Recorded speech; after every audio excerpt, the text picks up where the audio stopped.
What's up, everybody? Luimarco here. I salute you wherever you are. So, coming back to do a full wrap up of this Olympia weekend. It was quite filled with suspense, a lot of expectations, a lot of hype, some disappointments, and few surprises, right?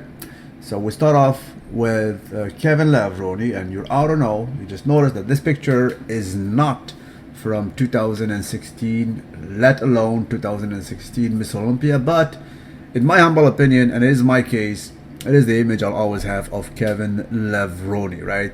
In his heydays, when I Google him, it is the picture and the vision I want to have of him. He was one of the best, and when he was on, right? So I'll dismiss whatever happened this weekend.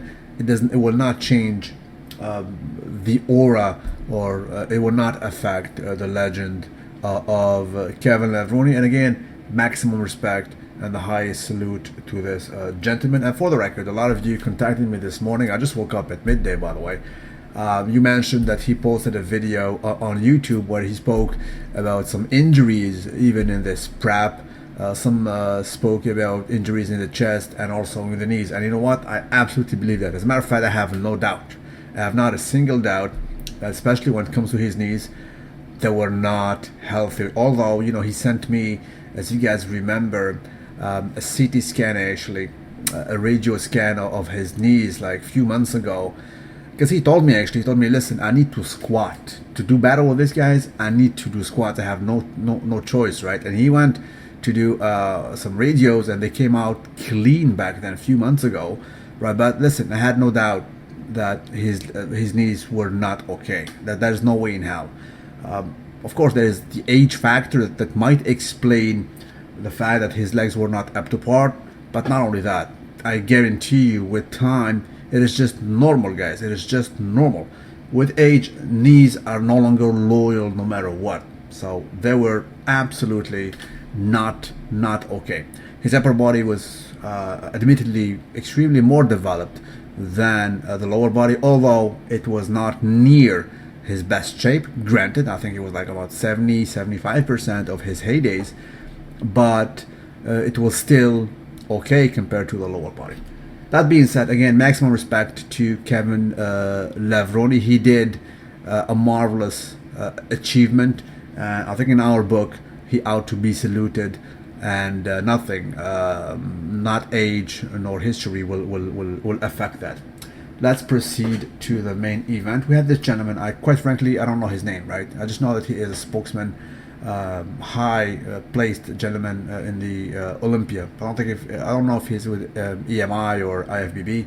Anyway, he came in yesterday, and prior to the main event, actually the finals, and he was talking about some social media accusing the IFBB and Olympia of politics, this and that. While incidentally, I made a video yesterday which was already viral. I mean, this morning it has like, I don't know, like 60 or 70,000 views already, when I spoke openly about politics, specifically in the newly created classic physique. I still believe that greatly, I mean, to the highest extent. He said, no, bro, the result can be close, this and that, we don't have politics. I don't know what he said. You guys watched it live with me. And he said, bro, we're augmenting the prize money. We're adding $100,000. I mean, and since 2003 until today, we added, I don't know, like 230%. Come on. I mean, by all measures. Right now, you guys need to comprehend, and he knows this. Everybody knows this. Mr. Olympia, the lifting industry, I'm not talking about bodybuilding. So I'm phrasing myself rather clearly. So listen to me, guys. The lifting industry, in my book, is bigger than anything else, even bigger than NFL, bigger than UFC, which he mentioned, right? Bigger than the NBA, and so on and so forth. Why? Because gyms are everywhere. Gym bros, everybody lifters are huge. All these guys do consume this industry. You all guys, you youngster, buy the powders, you buy the pre-workouts, you buy your whey protein, you buy your BCAA, so on and so forth. You invest in this industry, and indirectly you consume healthier than the populace, than everybody else. Alright, so you are fueling this industry indirectly. Most of you listening to me never went to a bodybuilding show. Hence, myself, Luimarco, I'm not throwing flowers to myself because these are facts. You guys know me. My contact about this Mr. Olympia, as an example, just like the previous Mr. Olympia, are number one watched in the world, not number two, number one, right? I don't even go to their shows. I don't step foot next to Mr. Olympia or another classic. I report remotely, and I'm the most viewed, right? And you guys, most of you are the same thing. You don't even go to Mr. Olympia. You don't have to attend Mr. Olympia to be a bodybuilding fan, right? Thus, what I'm trying to convey is that this industry of lifting is so huge. It is humongous. I think it is absolutely uncalled for that Mr. Olympia only wins $400,000 and number 10 gets nothing, and even number 6 gets peanuts. Doesn't make sense. These guys go through grueling preparation, right? Their training is the hardest, I think, in the whole world. They come up to show at Mr. Olympia at their weakest, when they're depleted, when they're like 2% body fat, right? It is unheard of in any other sport discipline. I truly believe that all of them are underpaid. All of them are underpaid. Number 10 should get $1 million, and Mr. Olympia should get $5 million. That's what's up, because the industry is making billions upon billions upon billions from all of you guys, all you youngsters. You start lifting as young as 15, as 16, and you all buy powders. You all buy it. You all consume this industry to the highest extent. NFL players do lift.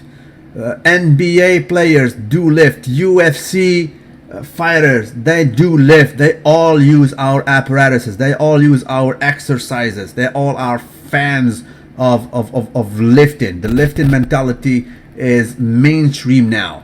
It is a shame, in my opinion, that the athletes, these guys up there, don't get the proper recognition, and you add peanuts upon peanuts. Yesterday, this gentleman said, bro, here is $100,000. That's peanut. $100,000 being added to the ladies' competitors. They should be paid millions upon millions, right? Because they are fuel in this industry. They are the very motor, the very engine, and they put their health at risk, and you know it, right? So this is the first thing, aside from politics, right? I don't agree with the payment, because it is a huge billions upon billions of dollars industry, and the guys who basically make the engine work get paid peanuts.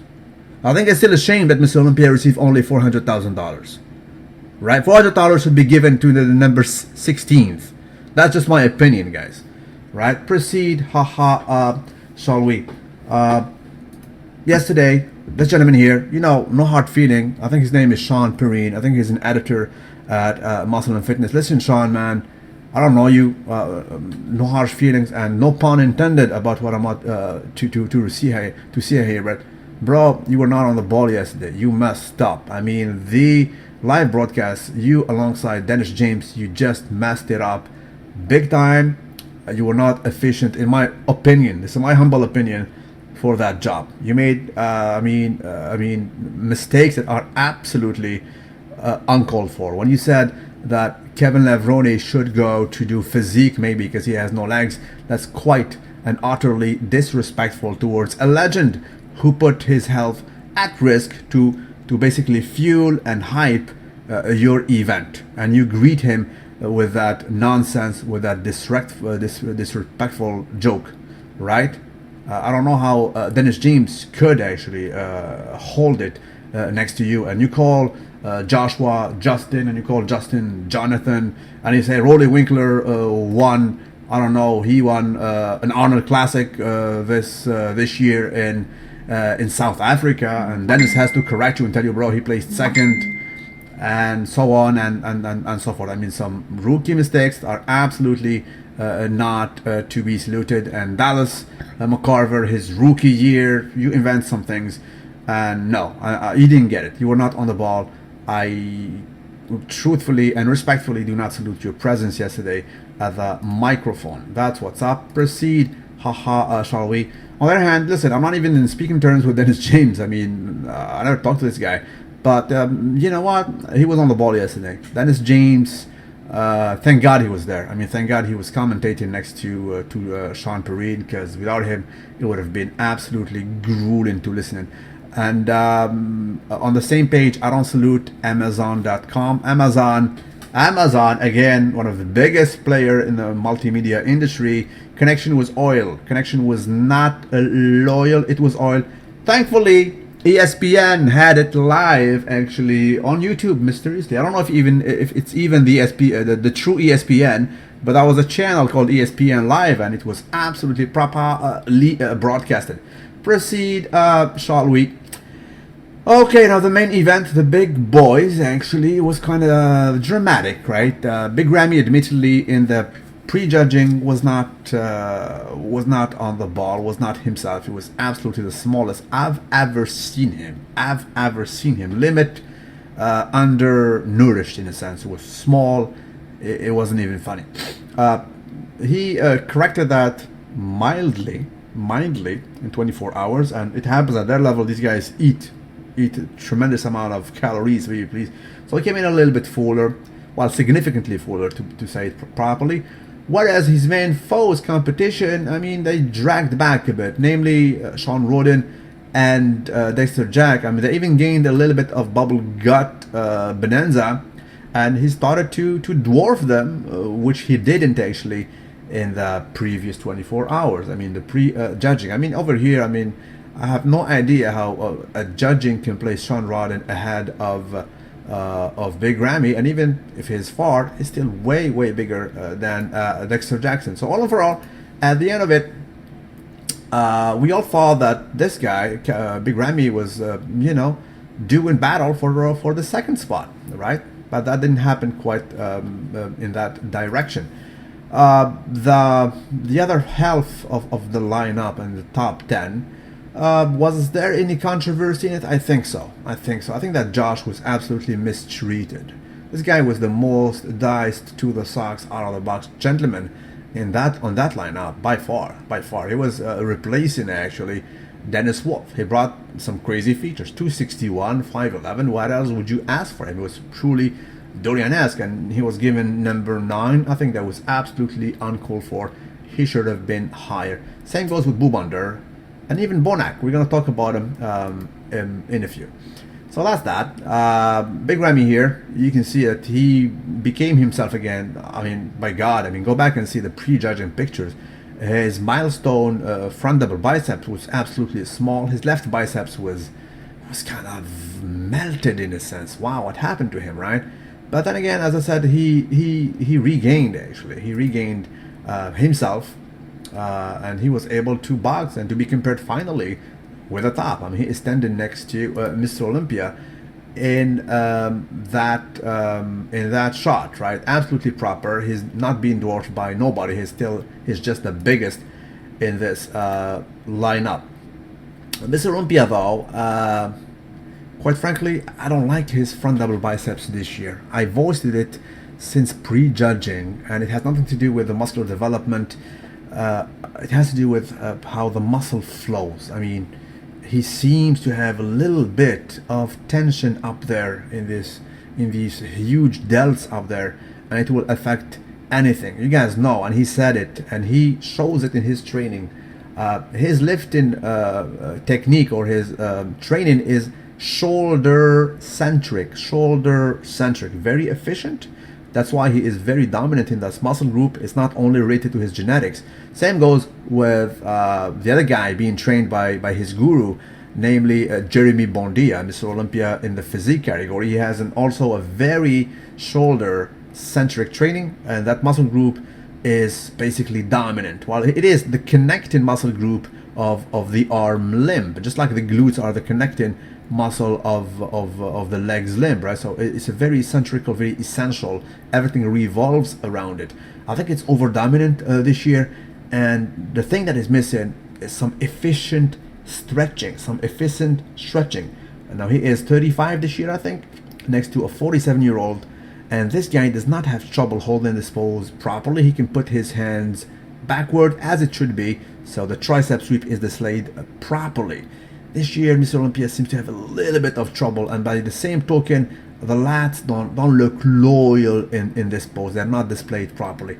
It has to do, in my humble opinion, I'm going to tell him this, I mean, privately, I'm sure he will correct it. It has to do with stretching. And for the record, the old guy, 47-year-old Dexter Jackson, has a stretching trainer. I invite you to watch his social media on YouTube. He talks about it and he shows that. Trust me, when over 40, it's mandatory to do stretching on a daily basis. That I guarantee you, and a lot of advanced athletes know that. Proceed, shall we? Big Ramy was on his own. He was definitely legitimately a top guy here. On record, I busted his balls. I was disappointed. A lot of you guys were on the same page about his shape in the prejudging, yet admittedly he corrected that in the finals. I still think it's not a good call for him to come depleted and flat on prejudging and then try to fix it at the finals. Don't get me wrong. I'm not saying that the move he made is by the book and he should do that every year, right? But I think what he has done was just enough, and the judges should not ding a person who was not really 100% in prejudging. Dwarfing does occur. It shows in his face. I guarantee you guys, and you guys are my witness, we all saw this. In prejudging, he was not even this confident. He didn't have this dominant face. Okay, I'm here. I dominate this bitch right here. This is my home turf. I am the giant. You guys are small next to me. He has that feeling here. Don't get it twisted. Not as big as the big Ramy of all of Prague 2015, but it was enough to absolutely smoke his main competition. I'm talking specifically about Shawn, Rhoden, and Dexter Jackson. These two guys were absolutely dwarfed by this Egyptian giant right there. Proceed, shall we? Again, central position for that gentleman, absolutely proper. The other two guys have nothing on him when it comes to the lower section development, meaning the legs, the separation, the outer head of that quad is taking his independence. He is toe-to-toe with them, plus size. So he has that details plus size. He should beat them fair and square. Of course, I'm not even talking about Mr. Olympia, because as I mentioned, and I still believe that, I think he closed the door rather in prejudging. He was just in a league of his own. I was laughing, as most of you guys, about some outlets saying that Shawn Rhoden was pushing him. Really? Pushing him where? Pushing him? Dude were like in two different galaxies, right?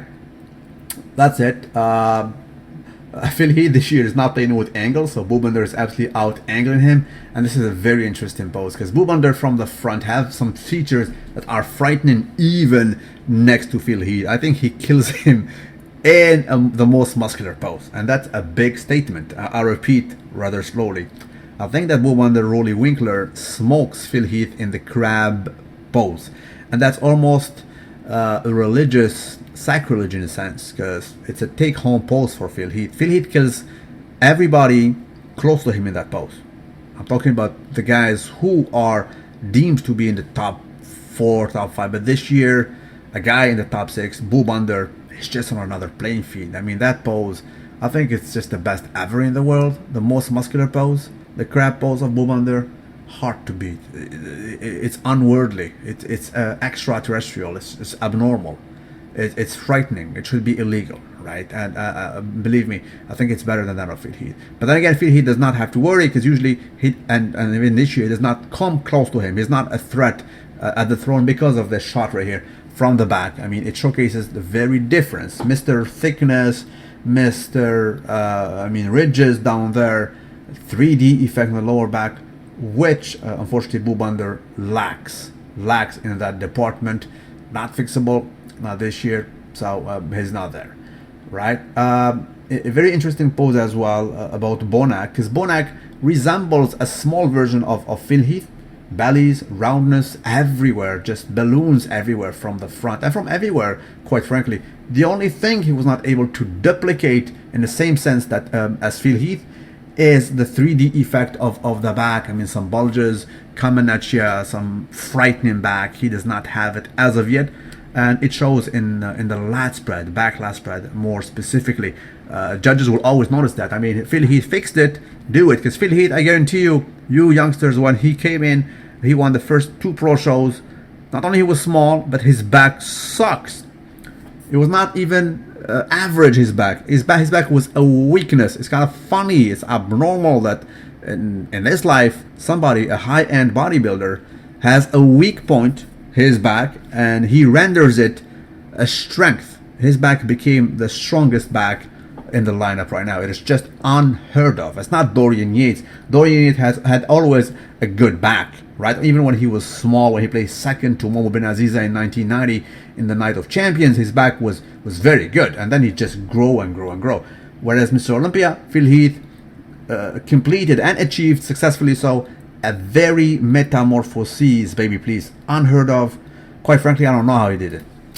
Okay, another side pose. You know what? I'm not biased. I think, especially in here, how on earth an IFBB oil spill judge can tell me that Shawn Rhoden is leading versus Ramy? I just don't know. I just don't know. And you know what? Even Dennis James, he voiced it yesterday. He's not even training anymore, Big Ramy. I think he was disappointed by the placing. So this is the little politics that happened yesterday. I think that Big Ramy was absolutely misjudged. And this is coming from a guy who was busting his balls merely 24 hours ago, right? To be consequent with myself, I didn't like his prejudging shape whatsoever. But I think he did enough to basically go over Dexter Jack and Shawn Rhoden yesterday. Not only that, I don't see how Shawn Rhoden placed ahead of Dexter as well. So quite frankly, I had Shawn Rhoden placing 4th yesterday, at least 4th, right? And Dexter 3rd, and Big Ramy, who was medium. Big Ramy was a solid 2nd, and of course Phil Heath, undeniable, Mr. Olympia, no sense. I mean, this pose tells it all. No matter who you are, of course, Big Ramy is the widest, the largest, you name it. But then again, your eyes, all of you guys, no matter where you are in the world, it's not because he's in central position. Every eye is drawn towards Phil Heath. He has the Cobra effect. He has eyes in here coming at you. King Cobra at that. He is so good up top. We disregard the lower section, which is leading also by far. I mean, the lower section here, glutes down, is number 1 here by far. But it is so good we just disregard it because he's dominant from the back. There is no way these guys will catch him. The commentator that I spoke about, Shawn Perrine, when they gave the award at the end, he said to Dennis James, well, I think he said something like this. Shawn Rhoden was close. You just have to fix some things to beat Phil Heath. And Dennis James said, no, bro, he's not going to do it. It's like, what the hell are you talking about? Shawn, again, you were wrong on that call as well. If you think that Shawn Rhoden was even close, ever so slightly, to Phil Heath, sorry, man. I mean, go ahead. No, Shawn Perrine, I'm not going to go on record against you very harshly, but just no. No is enough. Right? You were wrong. Shawn Rhoden is not close to Phil Heath, and he does not have to do just few things to correct that. Right? Not in this lifetime. Okay, proceed. Shall we? There we go. I'm just looking at Big Ramy versus the 2 main foes, namely Rhoden and Dexter, and I'm just thinking he is well ahead. The back double biceps of Bonac is not bad too. It's not his weakness. His weakness is the back lat spread. I'm gonna showcase that a little bit later. There we go. I think that Big Ramy has a better double biceps than even Phil Heath in this. Phil Heath this year, I don't like his front double bicep. I just don't like it. Nonetheless, at the end of the year, he won decisively so, securely so. Never in the future, nobody will ever say that he did not deserve 2016. A lot of people debate about 2012, you know, because we had a main, basically a small version of Kai Green, right? A lighter version doing battle versus him, and some people were debating, he should have won this and that. Even myself, I think that Phil Heath was very, very vulnerable to Kai Green in 2013. I think it was in a show called Shiru, right? It's you can see it on social media. I think that Kai Green was even better at that show, quite frankly, right? But 2016, it will go in history books as an easy win for Phil Heath. It was a walk in the park. Nobody will ever debate this. He came, he conquered, and he just went away. Vini, Vidi, Vici, Daily, Night Libra. That's what he has done. And you know what? In the press conference, he was calm. He said, "Bro, let's get this over with. Let me go back to my mountains in Colorado. I mean, it's too hectic here." And pretty much that's exactly what happened, right? So I think he reached that level. He's quite secure now, because quite frankly, I don't think that the threat will come from Dexter Jack or Shawn Rhoden. I agree with Dennis James again that the biggest threat right now, since Kai is pretty much not in the picture, is a perfected Big Ramy. Remains to be seen though. That requires another video, because I need to talk specifically about Big Ramy. He's the only guy who has the tools to be a serious threat in the absence of Kai Green.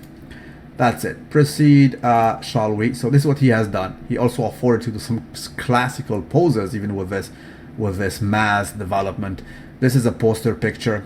You can snap it and take it. It will stay just marvelous, proper from head to toe. Head to toe. This is a dominating physique from the back, untouchable. You know, we say times and again, shows are being won from the back, and this guy just confirms it days in, days out, and he does it in an unusual way. He's not the biggest like Dorian Yates used to be. He's not humongous like Ronnie used to be. He's not bully. He's not sometimes, like Jay Cutler. Jay Cutler was forcing his place. He was dominating these guys by sheer force, by sheer size. I am dwarfing you guys, right? His back, he did not have the best detail, but he was just the thickest, the most outrageous. He was bullying his center stage place until he retired. Phil Heath is doing it in another fashion. He's light in the 240s, yet imposing efficiency. He's a solid V8 Ferrari dominating all the V12s around him, right? And the only twin turbocharged V12 that can do damage in the future is a very tuned, highly tuned Big Ramy that we'd never seen before. I think that Big Ramy needs to go back to the drawing board, go back to 2015 Prague and build up from that. If it's not broken, don't fix it. Big Ramy, as I mentioned, funnily so, is an orc. He cannot be a freaking a smaller creature. He cannot be a hobbit. Hobbits don't even lift, right? Do you even Lord of the Ring? Proceed, shall we? Interesting pose. And this is I'm gonna ask him, right? Because I know for a fact that Mr. Olympia, Phil Heath, did watch a lot of Dragon Ball Z during his prep, right? It's a manga, quite known, right? I used to watch it in French back in the day in France. It is called Dragon Ball Z. This guy is Frieza, by the way, and he is gathering the energy, the ambient energy, the dark matter to basically hit a pose. I'm quite sure he did it from this character, right? We'll see that. Okay, to be unbiased and quite fair, I never liked his front lat spread. Not only this year, always. I don't think it's fixable. That's a structural limitation that is not addressable. There is no way in hell for him to address it. He fixed the problems from the back. It became 3D, but he cannot basically go against nature and dismiss the very thickness of these arms that are over dominant, that are overgrown, right? They always attract more attention than the lats, who are also hindered by the fact that he is narrow upstairs, right?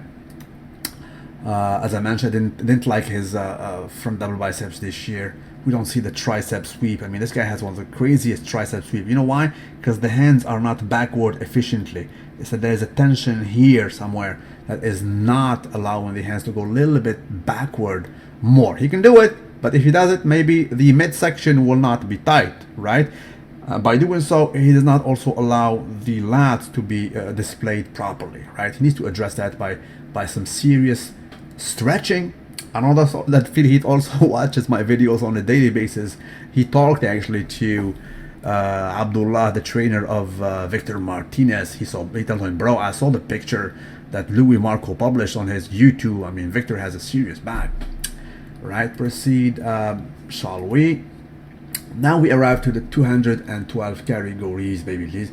Quite revealing, quite interesting picture. I think it's the weakest pose of Mr. Olympia, Flex Lewis, admittedly so, undeniably so from all angles. He is center stage. That Kuwaiti guy, newcomer, Ahmed Ashkanani, placed second. I told you guys he is a small Dorian in his own right. I mean, his back is literally frightening, dominating. It's just large, huge. Still lacking some details in my liking in that back. Nonetheless, he placed second. The lower section is not up to par as of yet, specifically from the front. I mean, these guys are not loyal. Jose Raymond, my friend on Facebook, was solid. He did his job. You know, he dropped a lot of weight. I think he lost like freaking 40 pounds in a few weeks, right? So he placed third. That being said, I think that Flex deserves undeniably his fifth throne right there. There's no doubt about it. He's so complete elsewhere. He has that weakness of the back lat spread. Even the front one is not loyal. But aside from that, from the front is Phil Heath all over again. Phil Heath all over again. There we go. We arrived to, you know, the finals. The things that I think should have been dinged, should have been disregarded and penalized by the judges. Bubblegut Bonanza, Shawn Rhoden, and this guy plays second. Wow. You know, and it goes to show that they still have problem with bubble guts penalized. They did not fix it as of yet. I don't know, guys. This should not be a second physique. I'm sorry. You should always be contracted. On record, you guys know, Phil Heath. Some of you, if you are new to my channel or to social media, we used to nickname him 2 years ago, Phil the Gut Heath. On record, Phil Heath, the Gift Heath, was nicknamed the Gut because he had a bubble gut bonanza. So was the case of Boobunder Wooly Winkler. Wooly Winkler diligently. You guys remember he sent me a video like 6 months ago. He told me, Luimarco, thank you for criticizing my gut. And he was having that belt to keep it in control and training it and controlling it. And he did his homework. So if that guy was penalized, it should penalize everybody. Phil Heath fixed it. Last year he entered center stage. First thing he has done before the music is to show his, to point out to his belly, and it was fixed, right? So I think that these guys, the two top guys, I mean Dexter and Shawn Rhoden, specifically Shawn, should have been dinged ever so slightly for this. This is unacceptable. Unacceptable. I think they left the door open for Big Ramy to enter this. It is politics. It is a slight one. It's not scandalous. You know, I gotta confess, it's not a scandalous, politics, but it's still there. This should be penalized always. These judges are there. They see this all the time. If there is a bubble trouble gut bonanza ever so slightly, you penalize it. Now we arrive to, I think, a bigger of a scandal.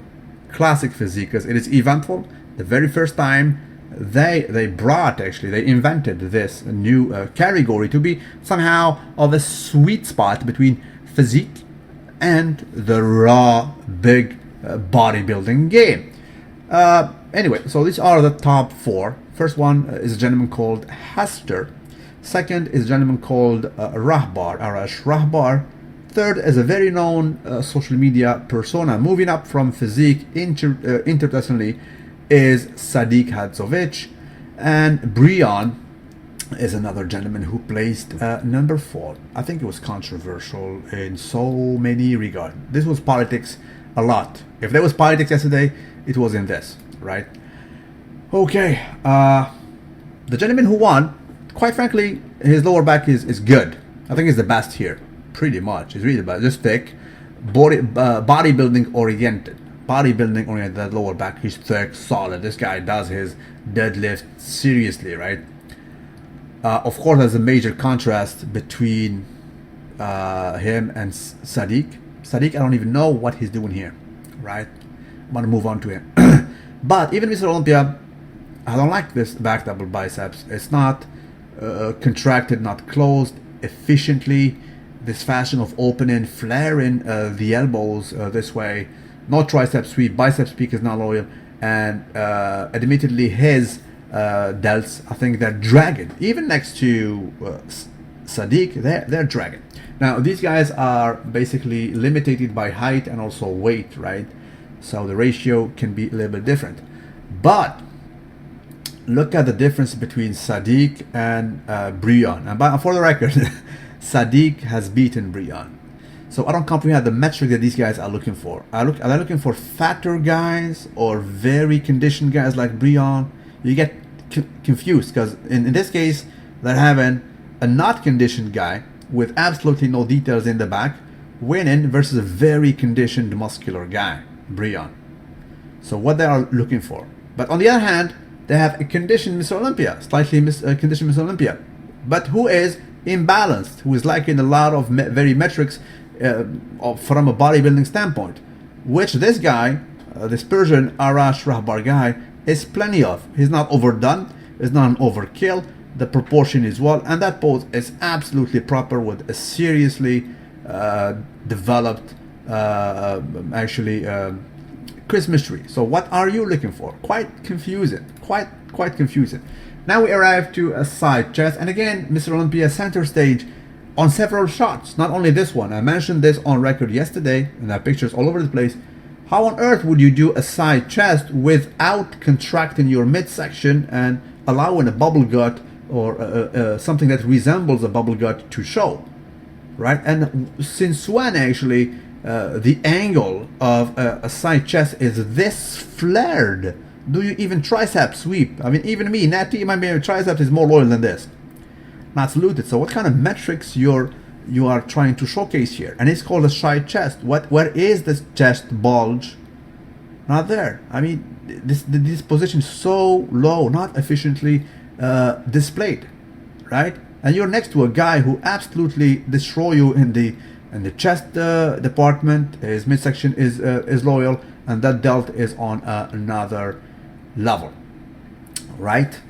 But then again, procedural. You know, quite frankly, I'm mad about the first position. I still think that Arash should have won, but the biggest disappointment is how on earth that Sadiq won versus Brion. I just can't comprehend it by no measure. I try to judge them via some physique lenses, and then it doesn't make sense. I go back to bodybuilding lenses, and it doesn't make sense. A sweet spot doesn't make sense whatsoever. The legs of Sadiq were absolutely not conditioned whatsoever. Another shot of Mr. Olympia. You can see clearly that his gut is not low. You know what? Let me make it bigger. The pixels are not okay, but you can clearly see that this gut is not controlled. How on earth this guy does win versus a streamlined guy, it's just beyond me. Now, for the record, if you want to know my placing, I had Arash number 1. I have Brion number 2nd. A very close second, Brion. Brion was very close. He was diced to the socks, conditioned, hamstrings, and everything. Hester, I'm going to give him number 3 since he's in this lineup. And Mr. Sadiq Hatzovic, who by the way left his left biceps at home, and he did not come conditioned, was like freaking 6 months out. He did not even belong in the top 6 in my reckoning, as far as I see it, right? Again, another, actually, I'm gonna make it bigger because it is revealing. Look at the details between Brion and Sadiq, not even one. Sadiq, not a single condition in these legs, and guess what? He placed ahead of Brion. How? Just beyond me. Finally, Bubander, major salute. I mean, this guy, we asked him to do his max, and he did it. What else would you like him to do? He had a bubble gut, he fixed it. I think in this most muscular pose, it will go in history. Probably during the next decade, nobody will come ever close to it. He took Nasser Al-Sambari version and he put it on Juice pretty much. It's the best ever. I still think, quite frankly, without being biased, it's the most lovable giant out there. But since some guys let their gut go, I will penalize them and even put Bubander in front of them. That's the way it is. I'm sorry. I see a bubble gut, you're penalized. You're penalized. I'll put you out of the top 10 if it was up to me. That's what's up. So I think he did his max. Now, granted, if Dexter and Shawn Rhoden come with a controlled gut, there's no way in hell for him to beat him. They're more aesthetic. But if they let it go, Independence Day, I'll penalize them. That's just me, right? Look at that, just solid, just proper, right? Just properly displayed. Did his max, right? Another guy, as I mentioned, he was penalized or disregarded in his rookie year. Mr. Joshua Lenartowicz, Koala Kangaroo Hybrid. What more do you want him to do? He was 3-9 best midsection. I will not penalize a guy with the best midsection versus a guy who had a bubble gut bonanza. I will place him definitely higher, even in his rookie year and his front lat spread.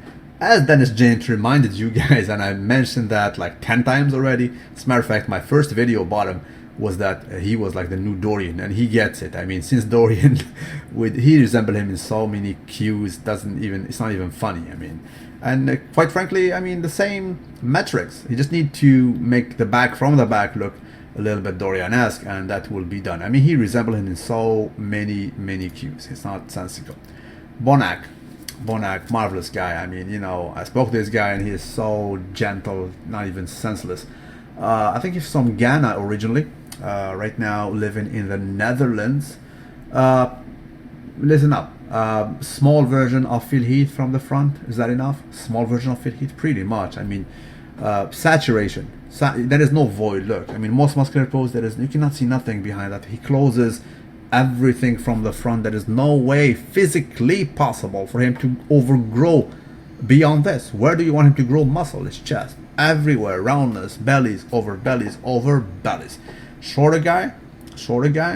I salute him. He's doing battle versus guys who are way taller and sometimes he is shorter than guys in the 212 category. It goes to show, right? So he has balls. He has balls everywhere. Look, bellies. As I mentioned previously, he just needs to, since he will always be compared to Phil Heath from the front, let him be Phil Heath from the back as well. Meaning here, I mean, these legs are so dominant. When he does the lat spread, it's not Phil Heath pretty much. Is that enough? It's not Phil Heath. There's no Cobra effect. He needs to find a way. I think it's feasible. I think in this lifetime it is feasible for him to get a chance from the back, and he does what Phil Heath did in 2 years. Phil Heath stayed away from his Olympia for 2 years, and he worked on that successfully. So that's what's up. So at the end of the day, you know, it was a secure win. That there would be no viral video from nobody this year saying that Phil Heath did not deserve 2016. He's also poised to secure 2017, right? The only threat that can happen, as far as I see it now, well, with all due respect, you know, I salute Dexter, the Vampire, Shawn, Rhoden. Quite frankly, humbly, I don't think the threat is coming from them anytime soon. I think they did their job, and in this lifetime, since Phil Heath does exist, sorry for them. Unless he messes up and he shoots himself in the foot, these guys are not Mr. Olympias.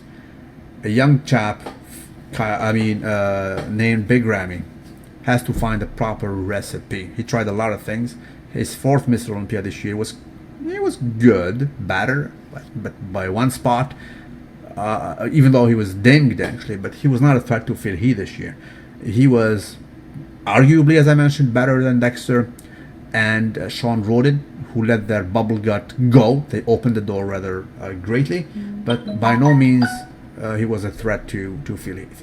That's what's up. I salute you wherever you are. Thank you for following Luimarco during this marvelous weekend. Tell me what you guys think about it. Don't forget to like the video.